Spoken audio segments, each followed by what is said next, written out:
Mukuru w'ihanga katongoza umwanya go kugumana bacereramo abo bona barabe no barugo mu buhekera kandi meja je musubirungi Orikukurira ebikwekweto mahe nagira ngo n'ekintu cyo kushwazana okushanga bahekera abantu batwara abantu mu buhekera. When I came here, I was actually really very disappointed. I thought we were fighting with enemies. I didn't know that we are fighting kids and girls. It is really very ashamed when we hear of ADF.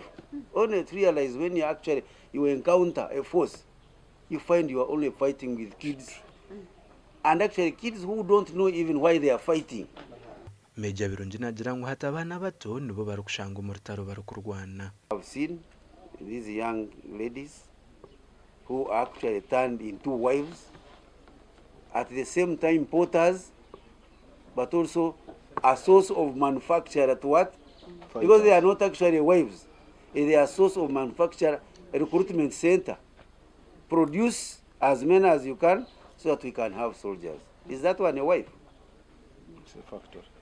It is really very, if you listen to the stories, we have heard so many stories here and they are really devastating.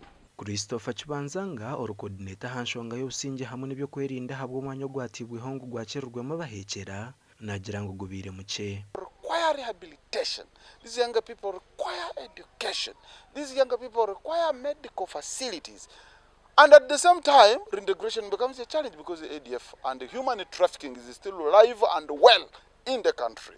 So they will be with us for quite a long time. But even more important is that when they go back to their home communities, there is also some sort of program or support for them there, because this is very long-term processes.